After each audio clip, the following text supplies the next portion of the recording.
আর নয় কলকাতা, প্লে অফে খেলার স্বপ্নটা পাঞ্জাব কিংস আপনিও ভুলে যান। শেষ ম্যাচ খেলতে নামার আগে অনেক চক্কর ছিল, অনেক ফাঁদ বুনেছিল কলকাতা যে দিল্লিকে হারিয়ে প্লে অফে খেলবে তারা। সেই পরিকল্পনা মাথায় নিয়ে খেলতেও নেমেছিল রাহানের দল। আর মাত্র কয়েকটি বল খেলা হওয়ার পর এমন একটা দুঃখের খবর তাদেরকে শুনতে হবে, তেমনটা হয়তো প্রস্তুত ছিল না কেকেআর দল। আর পাঞ্জাব কিংস দলটা অনেক খামখেয়ালিপনা দেখিয়েছে।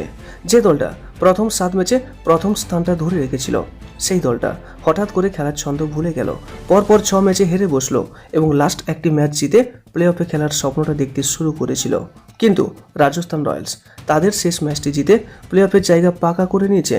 কারণ প্লে অফের 4টি দলের মধ্যে বেঙ্গালুরু, গুজরাট এবং হায়দ্রাবাদ আগে থেকেই পাস মার্ক নিয়ে পাস করে গেছিল। বাকি আর একটি জায়গার জন্য 3টি দল নিজেদের মধ্যে যুদ্ধ চালাচ্ছিল। আর শেষে বাজিমাত ছোট্ট বৈভব আর যশস্বী জয়সওয়ালদের দল রাজস্থান রয়্যালস। তবে সবচেয়ে বেশি কষ্ট পাওয়ার কথা পাঞ্জাব কিংসের, কারণ শ্রেয়স আইয়ার তিনি নিজে দক্ষ এবং পারদর্শী একজন অধিনায়ক এবং প্রথম থেকে খুব ভালো দিশায় নিয়ে যাচ্ছিল দলকে। কিন্তু কথায় আছে না, দ্রুত উত্থান তো দ্রুত পতন, আর ঠিক তেমনটাই হলো পাঞ্জাব কিংস দলটার সাথে।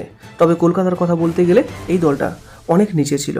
শেষের ম্যাচগুলোতে ভালো পারফরম্যান্স এবং পরপর বেশ কয়েকটি ম্যাচ জিতে উপরে উঠে এসেছিল, কিন্তু পারল না সঠিক জায়গায় পৌঁছতে। তবে কলকাতা খুব ভালো চেষ্টা করেছে।